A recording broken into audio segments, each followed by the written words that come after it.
Tax পেয়াররা ধনী হয়, অবশ্যই রাষ্ট্রের কোষাগার ধনী হবে। আপনাদেরকে বড়লোক বানানো, এটাও আমাদের উদ্দেশ্য। আমরা অনেকগুলো সিস্টেম নিয়ে আসলে কাজ করছি এবং এই জায়গাগুলোতে আমাদের ডেফিনেটলি আমাদের ব্যর্থতা আছে। আমরা যদি সত্যিকার অর্থে মেন করি যে আমরা বাণিজ্য সহজীকরণ করব, আমাদের দেশকে কম্পিটিটিভ করব, আমাদের দেশের জনগণের আয় রোজগার বাড়বে, যেটা আমাদের মেম্বার মহোদয় বলে গেছেন যে যদি ট্যাক্স পেয়াররা ধনী হয়, অবশ্যই রাষ্ট্রের কোষাগার ধনী হবে। সো আমাদের একই উদ্দেশ্য, আপনাদের বিজনেসকে গ্রো করতে দেওয়া, আপনাদেরকে বড়লোক বানানো, এটাও আমাদের উদ্দেশ্য।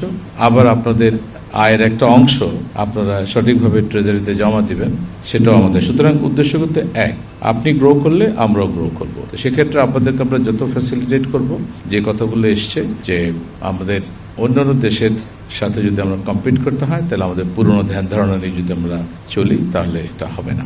সেই ক্ষেত্রে একটা বিগ আমি বলবো পুশ আজকের এই অথরাইজড ইকোনমিক অপারেটর, এবং সেখানে আমাদের কমপ্লায়েন্ট ট্যাক্স পেয়ার যারা দীর্ঘদিন ধরে কমপ্লেন করছেন যে যারা ফাঁকিবাজ তারা ঠিকই ফাঁকি দেয়, আর যত চাপ আমাদের কমপ্লায়েন্ট ট্যাক্স পেয়ার উপরে, এটা সব জায়গাতেই, এটা ভিএটিতে আছে, এটা ইনকাম ট্যাক্সে আছে এবং এটা কাস্টমসে আছে। তা আমরা আসলে এখান থেকে বের হতে চাই। আমাদের কমপ্লায়েন্ট ট্যাক্স পেয়ারদেরকে দেখে অন্যরা কমপ্লায়েন্ট হবে, আমরা এই প্রতিযোগিতা দেখতে চাই।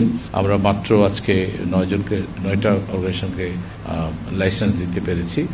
এইটা আমি আশা করব এবং আমি চাইব মনে প্রাণে যে সবাই যদি সাহস করে, এবং যেহেতু ওনারা জানেন যে ওনারা কমপ্লাই করেন, তাহলে ওনারা যদি অথরাইজড ইকোনমিক অপারেটরের এই লাইসেন্সটা নেন, তাহলে কিন্তু আমাদের কাজ অনেক সহজ হয়ে যায়। তখন আমাদের যে অল্প ম্যান পাওয়ার আছে তারা আরো ভালোভাবে, বিশেষ করে আরো বেশি পরিমাণ সময় দিয়ে যারা নন কমপ্লায়েন্ট ট্যাক্স পেয়ার আছে তাদের বিষয়গুলোকে অ্যাড্রেস করতে পারে।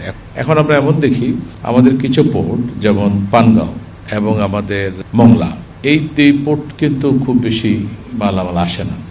ওয়ান অফ দ্য রিজন যখন শুনতে পাই আমাদের ফিডব্যাক, এখানে কেন মালামাল আনে না, তখন বলা হচ্ছে এখানে যেহেতু মালামাল কম আসে, এখানে কাস্টমস কর্তৃপক্ষ সব চেক করে এবং বেশি ভুল ত্রুটি বের করে।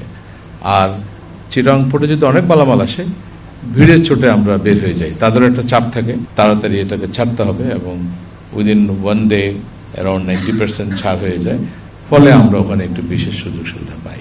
আমরা যদি এই চাপটা সত্যি করতে কমাতে পারি, যে না আমাদের কমপ্লায়েন্ট ট্যাক্স পেয়ারদের কোনো কিছু দেখা লাগবে না, তাহলে আমার মনে হয় যে আমাদের এই অন্যান্য যে রিসোর্সগুলো 50 বছর 52 বছরের মংলা পোর্ট কেন আনইউটিলাইজ থাকবে, আমরা অনেক টাকা পয়সা খরচ করে পানগাঁও পোর্ট করলাম, সেটা কেন আনইউটিলাইজ থাকবে, এগুলো তখন থাকবে না, যখন সবাই ইকুয়াল ট্রিটমেন্ট প্রত্যেকটা জায়গায় পাবেন।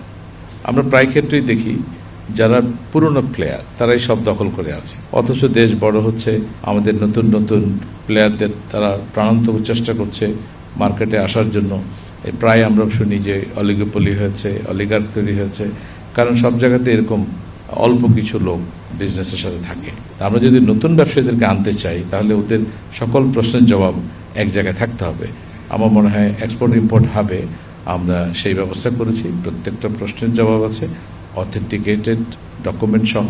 আমি মনে করি এটাও একটা ভালো কাজ হবে, যে আমরা বিভিন্ন ফিল্ডে যারা নতুন করে আসতে চায়, ব্যবসা শুরু করতে, ইনভেস্টমেন্ট করতে চায়, এক্সপোর্ট ইম্পোর্টে যারা আসতে চায়, তাদের জন্য এটা একটা বড় কাজ হবে।